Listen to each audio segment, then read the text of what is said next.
If you ever tried learning Japanese in your spare time, you're probably days you spend more time procrastinating by watching videos about learning Japanese instead of actually learning. If so, you may have found the YouTuber Matt vs Japan. Matt started his channel to vlog his journey learning Japanese, but he later started uploading guides for other language learners. In his videos, he promotes a method of language learning very different from the one used in schools. He says the best way to learn a language is spend a large amount of time watching, reading, listening to content in your target language. He also recommends the use of a free flashcard program called Anki. Matt's philosophy and methodology is based off a psychological theory called the input hypothesis. According to the input hypothesis, you can learn a language with textbooks and programs like Duolingo, but you'll never speak your target language as well as you speak your native language because you speak by thinking of a sentence in your native language and then translating it to your target language. Whereas if instead you learn by immersing yourself in your target language, your brain will subconsciously acquire that language just like how babies do.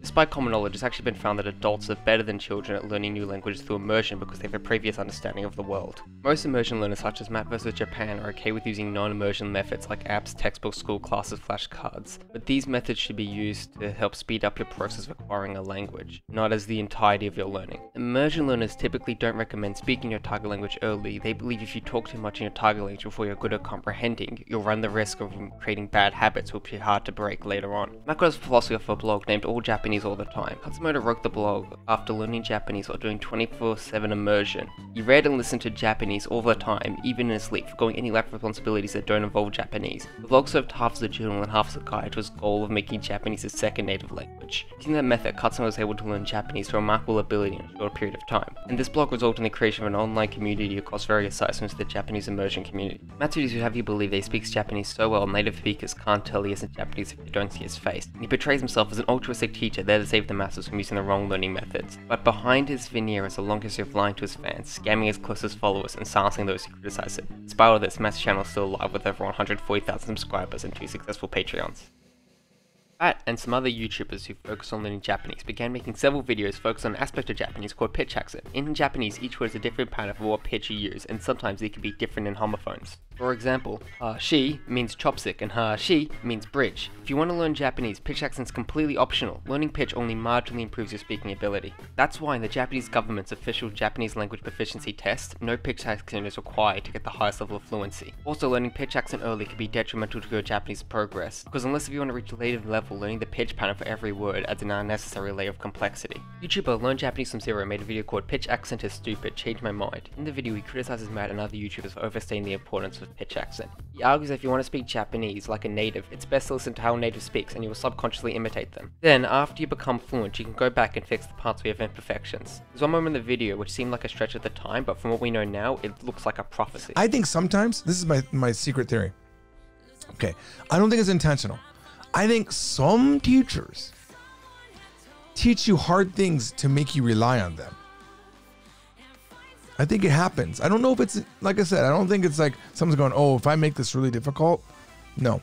In 2019, Matt teamed up with someone named Lucas, who goes by Yoga Pants Online, to start a new project. Lucas is a software engineer who is fluent in 4 languages, and he previously worked as an English teacher in Brazil before he lost his job in the 2014 economic crisis. This new project they were working on was a company called the Mass Immersion Approach. They would make a language learning service that was different from all the others on the market. Matt would make videos and articles on how to learn your target language. Lucas would make programs to help you stream your immersion and keep track of your progress, such as flashcard generators, video players with built-in dictionaries, and browser plugins, and the two would split the profits 50-50. When they first teamed up, Matt had only 9,000 subscribers and Lucas had 1,000, but Lucas is 7 years older and had much more experience teaching and learning languages. Initially, Matt's philosophy was a copy of Katsumoto's, but Lucas refined Matt's knowledge and taught Matt many of the techniques he still promotes today. The game plan went like this: Matt would rebrand his Patreon TV for MAA with beta versions of the guides and programs available to anyone who pledges $5 or more. While they work on it, Matt would advertise MAA on his and other people's YouTube channels. Later, once it was in a state they were happy with, MAA would start a subscription-based service. At first, this plan went well. Matt's Patreon had been stagnating for 8 months prior, but after the rebranding, it got the biggest growth it's ever had, and the public's response to MAA was overwhelmingly positive.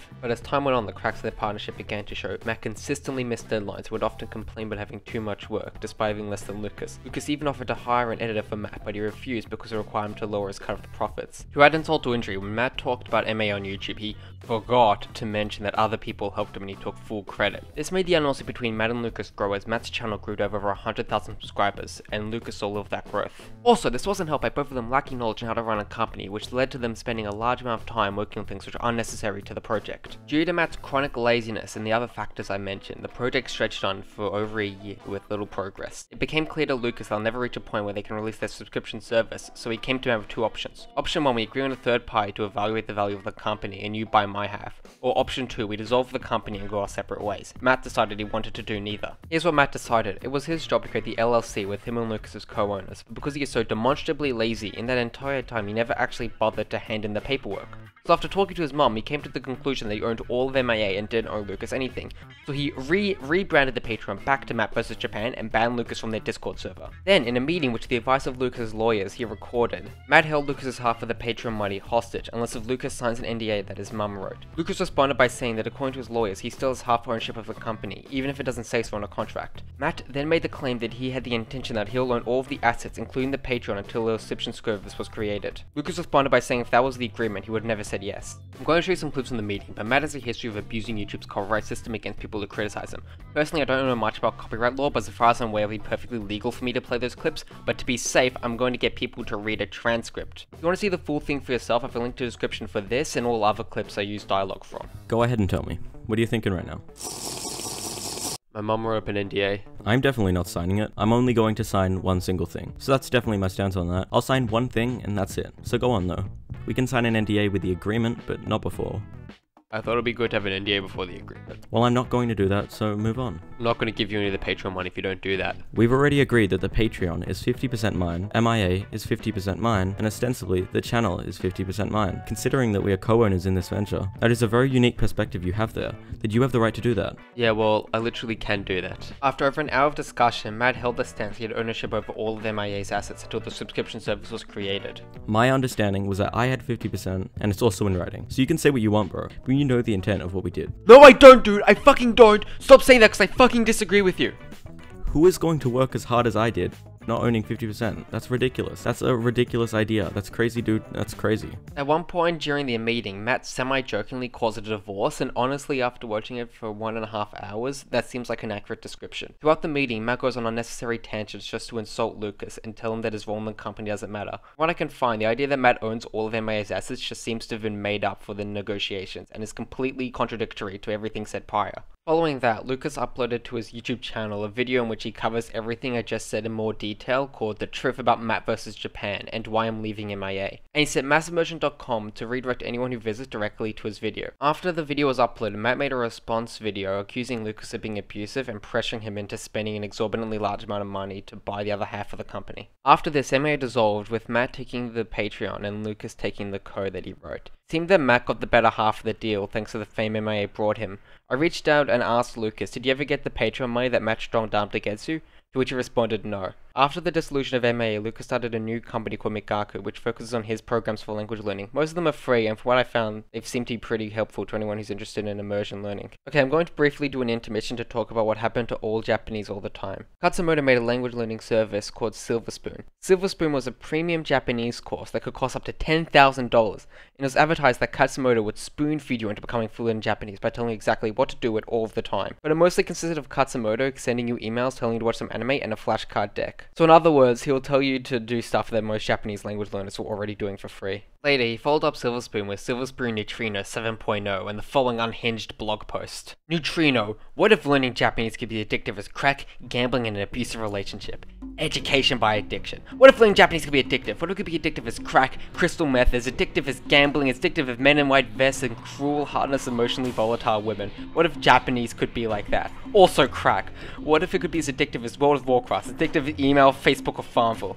And what if someone had made it all addictive for you so you don't have to make it addictive for yourself? What if someone had built this casino of Japanese learning by addiction for you, and all you had to do was walk in? What if Japanese could literally ruin your life, literally take your life away and tear you a new one? A brand new shiny Japanese one. I want to create something that will destroy your life. I don't want you to have a healthy life. Not because healthy is bad, because it's usually a euphemism for mediocre. Look closely at the people telling you they have a healthy life, and you usually, not always, but usually find they suck at life. I want you to be so good at this language it scares people. I don't want you to have a normal life. I don't want you to have an ordinary life. I want you to have an extraordinary life. When Silver Spoon 1.91 came out, I thought, if only people knew what to do, exactly what to do, in excruciating detail, then everyone would be cool.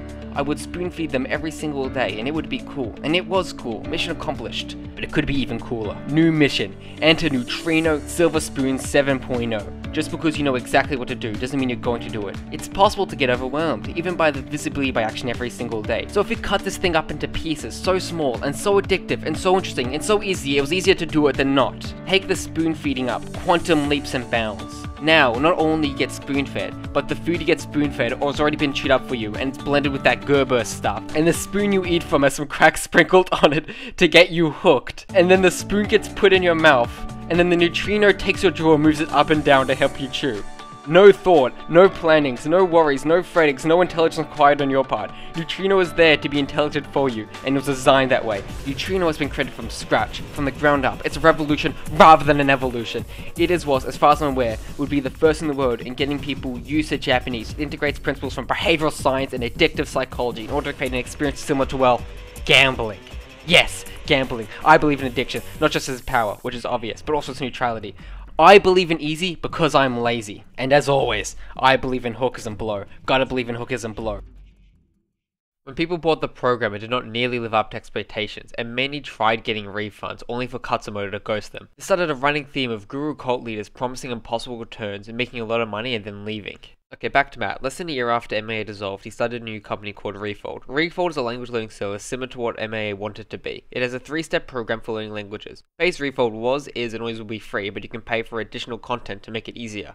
Step 1 takes 100 days, and in this time you'll learn 1000 words, get a basic understanding of your target language grammars, and start immersing yourself in your target language. Also, if you're studying Japanese and you put $5 or higher into the Patreon, you get the JP1K, an Anki deck with the 1000 most common Japanese words used in slice of life anime. Step 2, as you shift your focus to making immersion part of your daily routine, you'll continue to consume whatever media you were previously enjoying, but now in your target language, while also you making flashcards of the parts you don't understand. The length of this step varies, but can sometimes take over a year. Step 3 has you learning to speak in your target language. Refold, similar to MAA, does not encourage you to speak in your target language until after you've mastered listening. Matt had learned from his mistakes with MAA, so he chose to work with a new partner named Ethan. Ethan had over 10 years of staff experience and would be the CEO of the company, while Matt focuses on making Anki decks, writing articles, and making videos. Nothing could go wrong. Matt has a series on his channel where he interviews people who have success stories in learning Japanese, and he decided to do an interview with Doth, someone who learned to be fluent in Japanese in 500 days. Doth is a regular user on DJT, the daily Japanese thread on the international born of 4chan, which also has a Discord server. Matt has a long and mixed relationship with DJT. On one hand, they have a lot in common, both having similar philosophies and methodologies to Japanese, but on the other hand, many people on there hate Matt versus Japan, and some meme on there to make fun of him. Matt used to be an active member on the DJT Discord server before he got banned. Later, Matt made an alt account to join the server that he used for over a year, but one day he got a DM to his main account saying people were making fun of him in voice chat, so he joined with his alt. They started joking that he was Matt's alt account because he was muted, so Matt seriously started posting in text chats saying that it isn't him, which immediately gave it away. One of the regular users on DJT was Anacreon, a software engineer who made tools for learning Japanese. After seeing many clips of Matt on 4chan, he made a YouTube channel and uploaded a video, which was a compilation of clips of people laughing at Matt, embarrassing things he said, him making mistakes in Japanese, hypocritical things he said, and anything to make him look bad. After that, Anacreon used his channel to make guides on learning Japanese. A few weeks passed without the interview with Doth being uploaded, so he messaged Matt on Discord to ask him why he hasn't released it. Matt responded by saying that Doth had praised DJT too many times and would be against his best interest to upload the video, because it might stop people from using Refold. Doth had made his own recording, and because Matt didn't upload the video, he sent it to some of his friends. But the recording didn't end at the end of the interview. It included an extra 2 hours of Matt talking to Doth and he was off camera. When Doth shared the interview, many were shocked by what Matt said when he thought he was behind closed doors. Anacreon made a video of some of the worst parts of the linked interview called Matt vs Japan vs Greed, Grade 1. He also uploaded just the extra segment in a video called Matt and Doth Kiss Each Other for 2 hours. Here are some of the quotes from the interview that I find to be most revealing. Matt and Doth first discussed why is he hated by DJT. Mostly just really annoying and really hateful. Like, out of all the things you could have done with your time, you could improve the world, you could learn to play guitar. Why would you spend your time just trying to hurt me? I don't understand. It's mostly just confusing and frustrating and sad. Do you think this has to do with the superiority complex most people have in the Japanese language learning community? Like, I have to be better than, or I have to be the best at Japanese? I think so. Well, I think it's very interesting that they, have to hate on me so much, because there's a lots of other people out there they don't hate on. Oh, yeah. Like, they don't hate on Dogen. There's so many Japanese figures in the community, like people who talk about learning Japanese, like George from Japanese or Zero, or Anonisa, or the Anime Man or whatever. They almost never make fun of those people, at least not nearly as much as they make fun of me. I think it's because I'm this perfect distance, where I'm very close to them, but I'm not them in a way. It's like they're too different, and who cares? They're just some blue pills or whatever, but I'm very close to them. And there's some aspect of they feel like I used to be like them, but I changed. Because if you watch my old videos, I was much more elitist, and I watched anime way more, and I was more of an otaku. Now I kind of disown that. Most of the people in the DJT community, I feel like, most of them are not very popular people, in their real lives probably. I mean, like, most of the people who decide they want to get into anime hardcore and learn Japanese are not very popular in real life. I mean, I was the same way, you know? I'm no exception. That's just kind of the reality. Of course, it's not everyone. Like, you don't sound like that, but I know a lot of them. How much of it do you think is pure banter and how much of it is actually hatred? I'm sure in reality, very little of it is like pure hatred. I think that a lot of it is since in the community it's become a thing to make fun of me, so a lot of the people there are making fun of me solely to get approval from other people in the community. So their true goal isn't to hate on me, their true goal is to get approval from people in the community, and making memes about me is a tool to achieve that. Like the Anacreon thing, I think there is hatred there. I think he crossed a line. Like, whatever you post on 4chan, that's whatever. It gets lost in the sea of random crap on 4chan. No normal person's gonna find anything on 4chan. If you're gonna compile the whole video and post it to YouTube, I think that's crossing a line in my eyes. True. Once it gets onto YouTube, that's pretty dangerous territory. A lot of the memes are just playful, I guess, but when I see them, it makes me feel like they're not seeing me as a person. I bet a lot of people on DJT discovered immersion learning through my content, so if it wasn't for me, they'll still be doing Genki and shit like that. And so why are they hating on me? If I was like Katsumoto and selling a $1,000 course or some shit, like I would get it.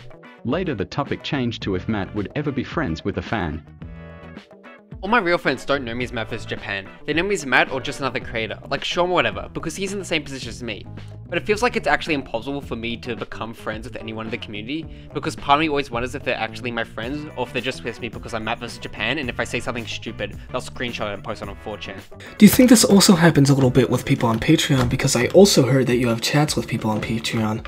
Do you think you could ever get a friendship type relationship with them, like, because they're supporting you financially? No, there actually have been some people that I became friends with that I initially met on Patreon. It's not that it can't happen, it's just that it's unlikely to happen, because it's an inherent teacher-student relationship almost. They're coming to me as an authority and wanting to ask me as help, and naturally puts me in an authoritative position. So that's unlikely to become something else. And a lot of time people who are Patreons don't view me as a person in a different way. In a different way? Yeah, they view me as like a god of Japanese, with infinite knowledge about learning languages. And it's like, yeah, I know a lot about language learning, I could probably help them out. Of course, my knowledge is limited, and in my point of view, I know how much I don't know. I don't feel like I'm some sort of all-knowing person or whatever, but it's not in my interest to convince them that I'm not as wise as they think I am, because it benefits me financially. True. Yeah. But even if you think about it, they don't know your range of abilities, so even if you say you don't know something, they don't even know that thing in particular. It kind of, not that it has no meaning, it's that people can't understand people who are really above them. They're projecting me like I'm a god, and it's in my interest to pretend that I am, and it's mutually beneficial to them. They get this great experience because they feel like they've interacted with a god, and then I get the benefit of them keeping on wanting to pay me money, so it works out. True, but have you ever crumbled from the expectation? Because I'm sure it would be that you have to have this perfect persona then, at least in front of patrons in that case. I mean, there's definitely been times I wish I could be more honest, but in my mind, the boundary between the patron and the haters is very thin, because I know the 4chan people subscribe to my patron, so there's more shit they can take out of context that they can use against me. There isn't really anyone on the internet that I could say something and it'd be safe. I always have to have in my mind that I'm okay with a hater hearing this, because I'm sure they're going to find it. I don't know, man. If I was in that position, I'd be anxious and scared, maybe a bit schizophrenic. Having to think about everything you say for me, I can't stay calm in that kind of position. They then talked some more about DJT, and after the Duth asked Matt how many of the people who do refold will become fluent. To be completely honest, in your refold community, how many do you think will actually make it and learn Japanese? You mean reaching basic fluency? I guess so. Yeah, maybe percent-wise. Maybe 10%, I don't know.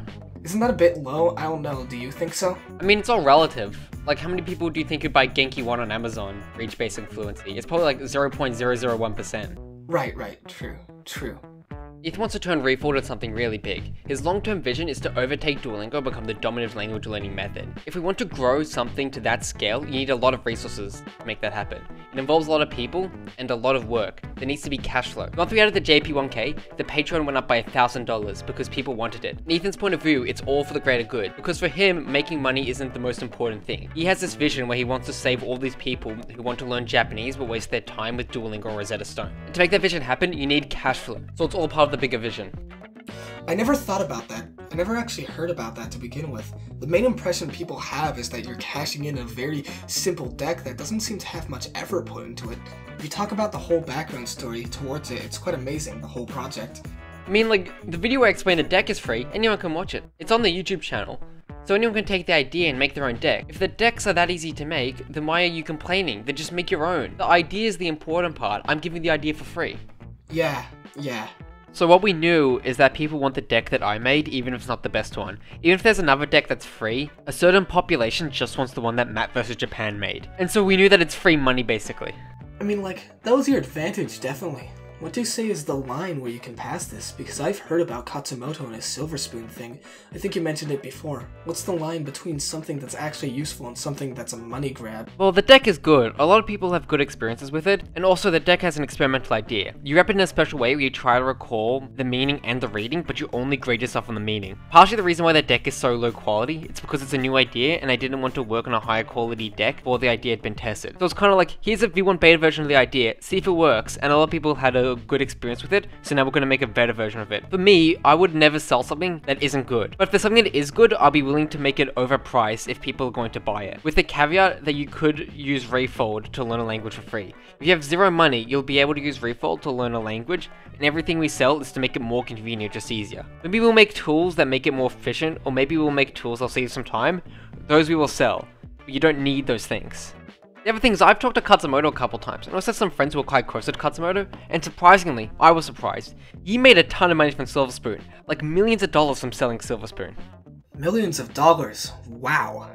Yeah, I know someone used to be an affiliate for Katsumoto's courses, meaning that he had his own link, and if someone bought one of Katsumoto's courses with his link, he gets 50% of that income. He said that Katsumoto's most expensive course was $10,000, and he sold it once and made $5,000 from that. And so the idea that there's this small population out there of what we call whales, there's just these people who are kind of gullible and they have a lot of money, whether it's because they got really lucky off Bitcoin, or their parents are rich and they're spoiled, or whatever reason.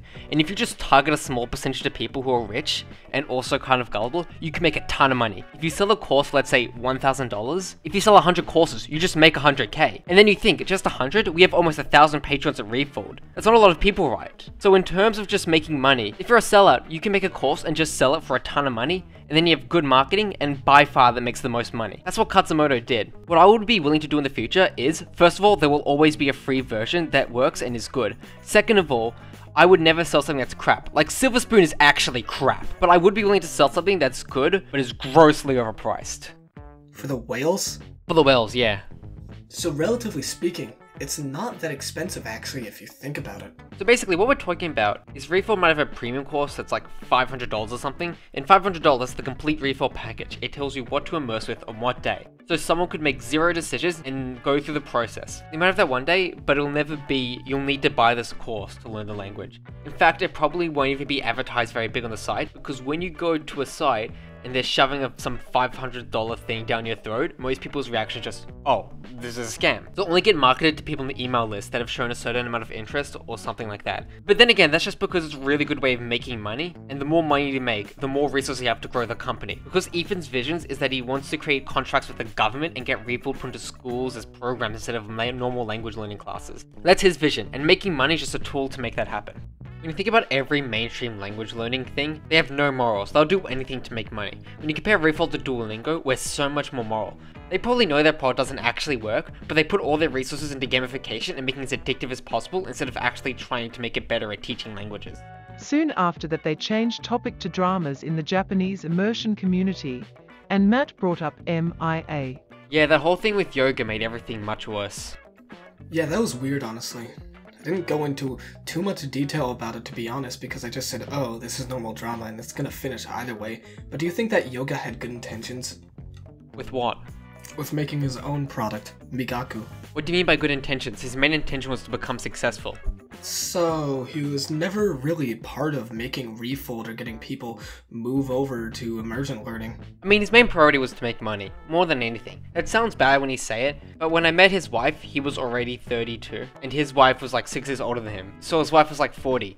And he had spent his whole 20s flying around Asia, fucking around learning languages, and his wife supported him the whole time. He's been with his wife over 10 years. Him and his wife, it was whatever he wanted to do. He wanted to go to Japan, she came to Japan. He wanted to go to China, she came to China. He wanted to go to Brazil, she came to Brazil. And she was just with him the whole time, and she put up with him and supported him the whole time. So now she's almost 40 and really wants to have a kid, so he has this gimmick to give back to his wife and support her because she supported him for so long. So he was getting desperate to make enough money that they could become comfortable and have a kid and raise that kid comfortably and not be worried about financial stuff. And his motivation was always, I want to make money, and this is just a way of making money. But it isn't as bad as it sounds on the surface, because I know he wanted to do it for his wife. It's kind of hard, actually, yeah. Well, basically, once it was decided that we didn't want to work together, it became just a matter of we were both working really hard, but I received more credit than he received, because I was the one who was more public facing. So a lot of people didn't even know who he was. And so if we would decide that we didn't want to work together anymore, usually it would be that you could have add-ons. I'll take the website. But that doesn't really work, because you can't really split up my fame in the community and my reputation. If we split up the resources and go separate ways, I'll be way better off than him,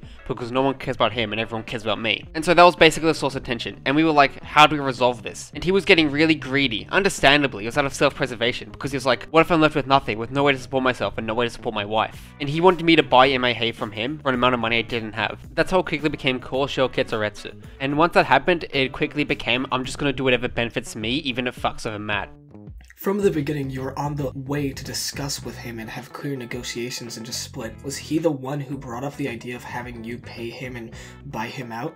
Well, no, basically, I wanted to try and negotiate directly, but he wanted to get a third-party mediator. But my mum, who was a lawyer, told me that they can be really biased. There's no way to know whether they're going to be fully understanding of the situation or not. So you can get really unlucky and get a mediator that says something totally unreasonable. Then I'm really fucked because I can't argue with something like that. Like if the mediator says, okay, I decided that you should pay Yoga $50,000. Can't you go against that? I could, but that looks even worse, because then he could say, we got an unbiased third-party mediator and Matt just ignored it. And that looks even worse than if you never got one in the first place. That's why I was like, let's just negotiate directly, and he refused. He was like, either get a mediator, or I'm not talking to you. So then I literally just said, okay, I'm not talking to you. And then I didn't hear from him for a month, and then he made the defamation video.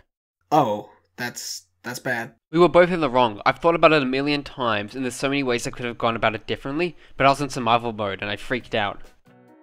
After Nakion uploaded his highlights video, it became his most popular video, getting over 2,000 views in 4 days, and becoming the third search result when you type Matt vs Japan onto YouTube. 7 days after the video was uploaded, Matt sent a DMCA takedown to the video. Nakion found the legitimacy of Matt's copyright questionable, seeing that it was a video he made using Dolph's audio recording. Nakion then made a follow video where he explains why his video got taken down. He shows the DMCA notice he got from YouTube on Matt's behalf, and explains that he believes this was made in an attempt to control the narrative. The next morning, he woke up to see another DMCA notice sent on Matt's behalf. Soon later, he received 2 more DMCA takedowns on his old Japanese educational videos that had nothing to do with Matt, nor did they contain any copyright material. Both were sent around the same time from 2 different parties. In the DMCA notices, there was a name and email attached. The email would just return to sender, and the names were anonymous usernames. To me, it's obvious that the DMCA takedowns were sent by Matt to silence criticism. If a channel receives 3 DMCA takedowns, it gets terminated. For Nakion to get his channel back, he would have to make an appeal. When you make an appeal, you need to send a message stating why you think your video should be taken back up, along with your full name and address to the person who made the takedown. And it's up to them whether or not the DMCA takedown would be reversed. Not wanting to put his personal information and his livelihood in the hands of someone he saw as unreliable, Nakion decided not to do this. Someone then made a post r/ajak asking why learnjapanese.moai, a website with guides for learning Japanese using the all Japanese all the time method made by Shioi, was taken down. Ethan responded by saying that Matt owned the URL and he paid for the domain as a favor to Shioi, but Matt decided to take down the website because Shioi hosted some image related to the leaked audio on it. Later, Matt, who was a mod on r/ajak, took down the post and gave Shioi ownership of the domain. Matt's attempt to silence criticism has mostly been a success. Most of his faults on YouTube, Patreon, or his heavily censored Discord server had no idea about the leaked audio. And those of whom do know, excuse it by saying it was taken out of context or was only speaking hypothetically. He isn't actually planning on scamming people. With the narratives controlled, most of this information was spread on Reddit,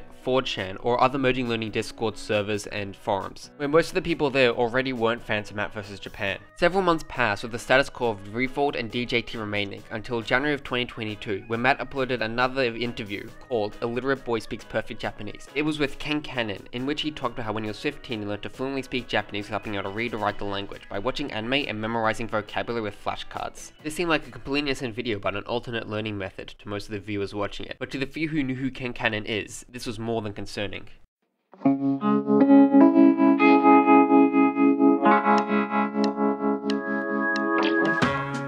Ken Cannon is an individual whose past is ambiguous as it is controversial. How Ken Cannon learned Japanese is all according to himself, so I'm going to take it with a grain of salt. It started when he was pulled into homeschool at age 15 due to severe social anxiety. With the extra free time, he tried learning Japanese using Rosetta Stone, but after doing it for months, he tried to watch some anime only to find out that he understood none of it. So he decided that he'd watch anime until he was fluent, and he made flashcards out of pen and paper with the most commonly used words in the anime that he watched. This method skipped over one of the hardest parts of learning Japanese, kanji. Kanji is a writing system in Japanese. It's based off of the characters in Chinese, where each individual character has its own meaning and at least 2 different readings. To be able to read Japanese fluently, you need to know a list of 2,136 kanji. These kanjis are called the Joyo kanji. According to Ken, he's able to speak at a fluent level using this method after only a year. Later as an adult, Ken started a YouTube channel where he made guides to learning Japanese. After gaining a following, he made a course called the Platinum Course, where he'll give you one-on-one Japanese lessons for a year. But after people bought it, he vanished. No goodbyes, no here's why I'm leaving, he just left. I tried to find someone who bought the course themselves so I could get more information,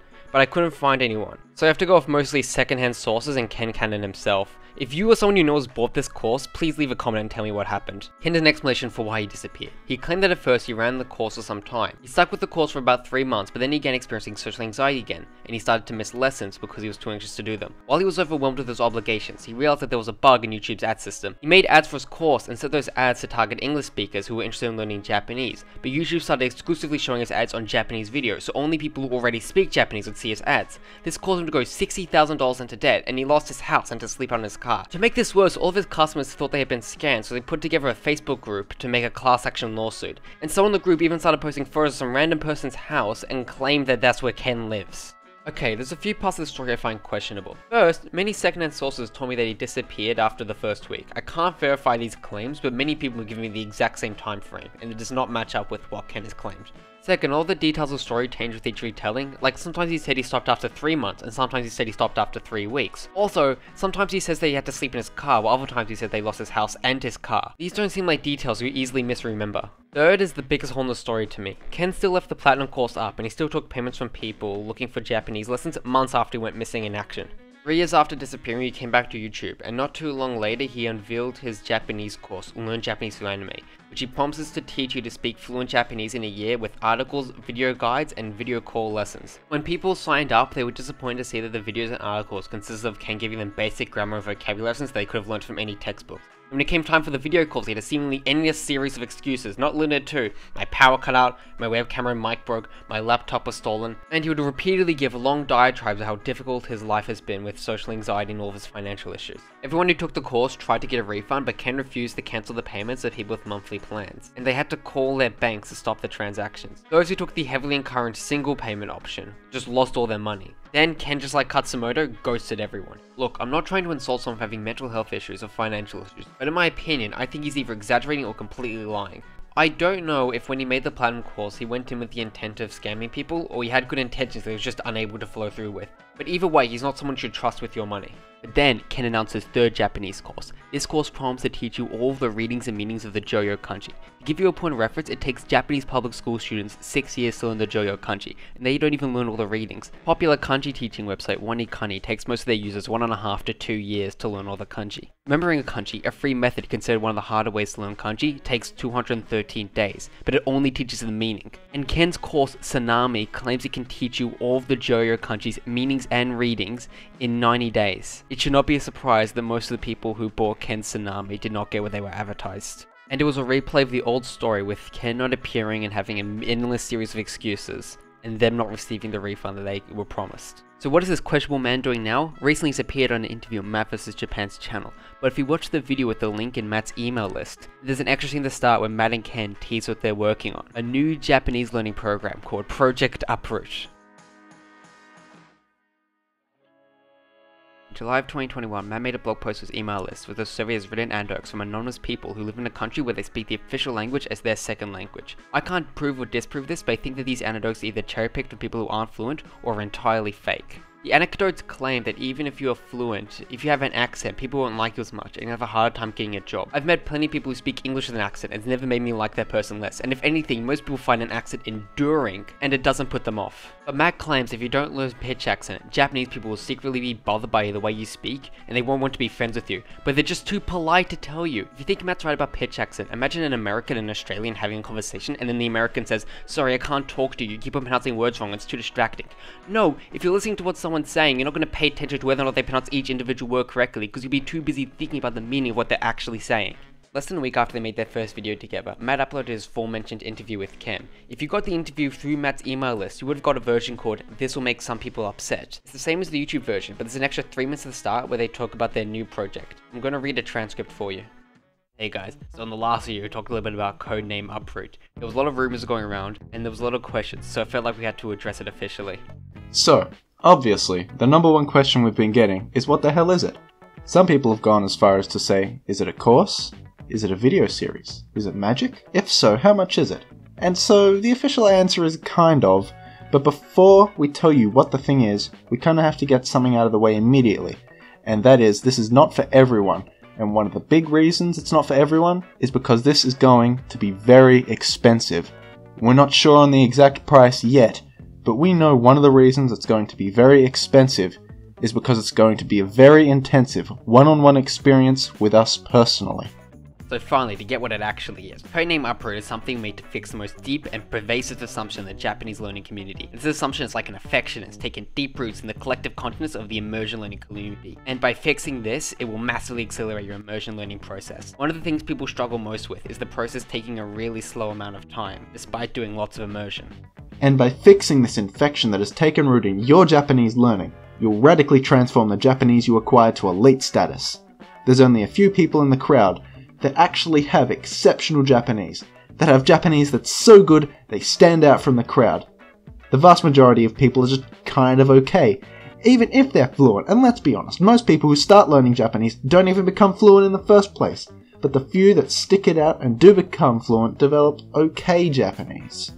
However, there are very few select people who actually have freaking phenomenal Japanese, and the big difference between those people is not the amount of time they put into their Japanese studies. The big difference is the one thing that will be uprooted.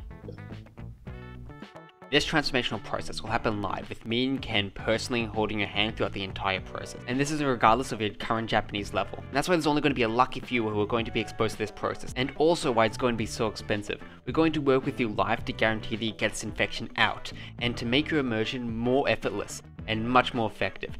And you're going to learn Japanese to an extraordinary level that very few people have reached. Now, honestly, this is going to make a lot of people in the community very upset. I mean, nobody wants to hear that what they thought all along has been hindering their progress and destroying their goals, but honestly, I'm okay with that, because it needs to happen for new growth to take place. Anyway, this process is unlike anything we've done before, and I can guarantee it's not what you're expecting. Just as they had predicted, many got angry with the new announcement. Although the immersion learning community on YouTube turned a blind eye to Matt as they always have in the past, many on Reddit and 4chan spoke out. Some made a post to r/learn Japanese wanting people not to buy Uproot, only for it to be taken down by Nuke Marine, a mod who's friends with Matt vs Japan. Okay, so what is Uproot like? Well, you can't sign up for the course the way you do a normal class. Instead, you have to start by watching and reading a series of videos and articles by Matt and Ken.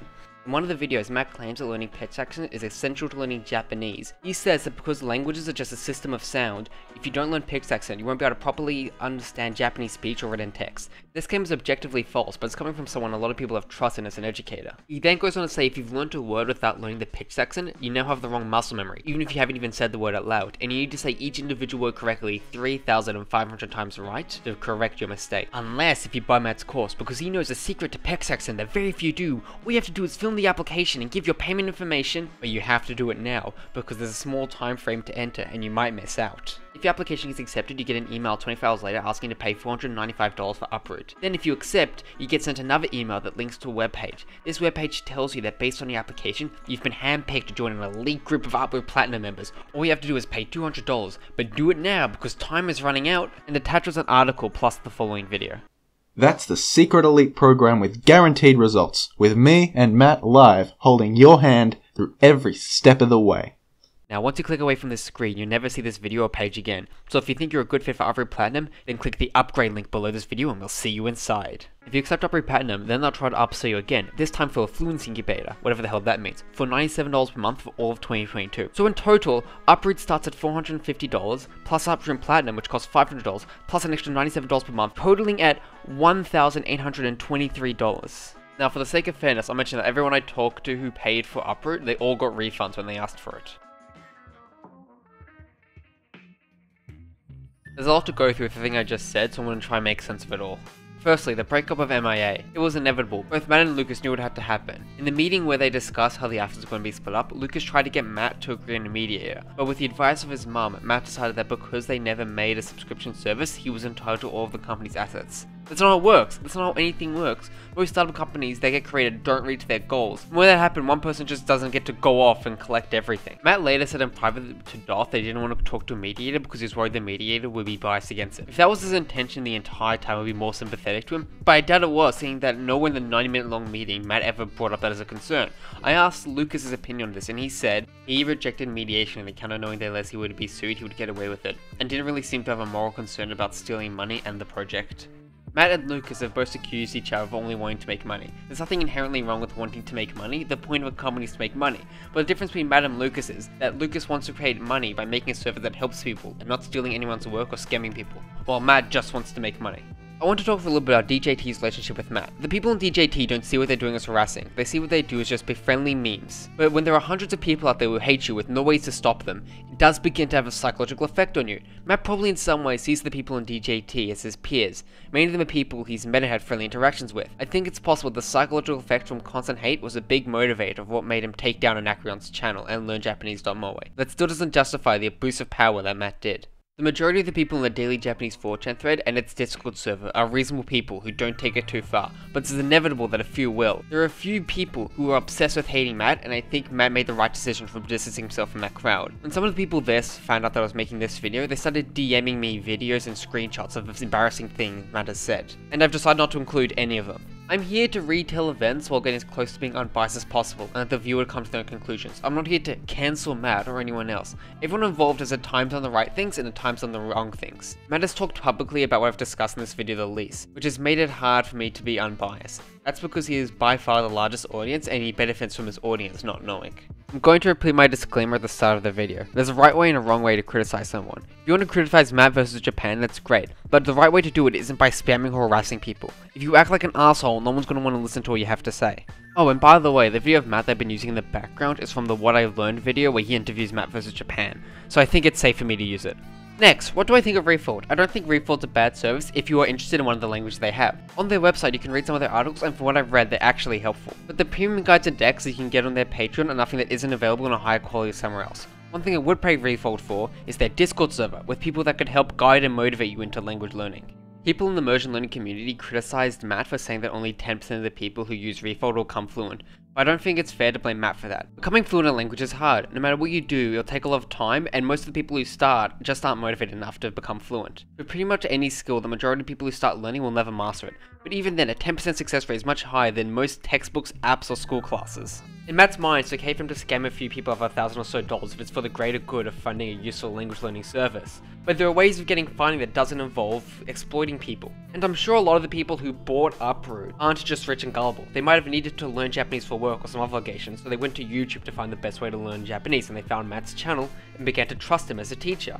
But over time, they got frustrated and desperate with how long it was taking, so they tried to look for a faster option. And then they see Matt and Ken, and they say they have a secret that can solve all of their problems. The starting price of Uproot was only $450. That's a lot for what they were selling, but it's still within the price range that a middle class person could buy it. Not everyone who bought Uproot was rich and gullible, like Matt said. Okay, so what about Ken? In my opinion, Ken Cannon's a con artist. He has a pattern of selling a service that promises unrealistic returns, covering his tracks when he can't meet those promises, leaving and then coming back with a new snake oil. In my section about him, I only gave 4 examples just because when he sells these services, he only sells them to a small group of people for a massive price, and there isn't much publicly available information about him. And I haven't been able to get into contact with anyone who bought something from him other than Uproot. In this part of the video, I was going to recommend a video by Yokai1 about the marketing of Uproot, but it was taken out for copyright. Funnily enough, it wasn't taken down by Matt vs Japan, but instead it was taken down because it showed a clip of a Japanese TV show in the background while I was talking. But here's another video about Uproot, and I'm going to play a very good clip from there. I think Ken, over the years, has learned to speak in advertising copy, basically. Every time he opens his mouth, it's like advertising copy coming out. It's like scarcity, FOMO, like fear of missing out. Like he just like speaks in such a way that he's not really saying anything.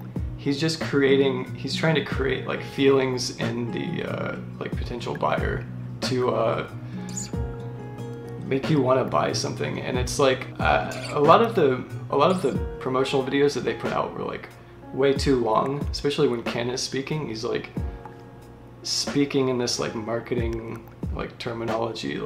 Because of his ambiguity, I can't tell which claims about Ken are real and which ones are false, if the people who asked for refunds got their money back or not. But I am going to say that in Matt's video with Ken Cannon about Pitch Jackson, he has a very nice house for someone who was homeless 4 years ago. I have zero interest in YouTube drama. I made this video because Matt's interview with Ken Cannon was the point of no return for him in my eyes. To me, that was the single moment where I lost all hope or trust in Matt. It's a shame that 99% of people who watched the video had no idea what was going on. I think there's a very small chance that Uproot would actually be a useful service, because the marketing is covered with red flags that tell me it's a scam. First, he makes up a fake problem so he can sell you the solution. This is a classic scamming technique used by spam ads telling you they have a virus in your computer. It's used by wellness gurus telling you they have toxins in your bodies. It's used by Scientology telling you that your unhappiness is caused by microscopic aliens in your blood. And it's used by Matt telling you they have a brain infection that's causing you to be bad at Japanese. I think the reason they are selling Uproot piecemeal is because of the sunk cost fallacy. People are more willing to give you time and money if they've already given you money to justify the sunk cost. And I suspect that everyone who filled in that application got accepted, and there wasn't actually a cap on how many people they're taking in. I think they only did this to make people feel a fear of missing out. The narrative that Matt talking about scamming whales and Dolph in the leaked audio was only hypothetical has fallen apart. The way he's being careful with who he advertises Uproot to is just like he said he would with Dolph. He's mostly advertising Uproot on his mailing list, even though his mailing list is smaller than his YouTube channel.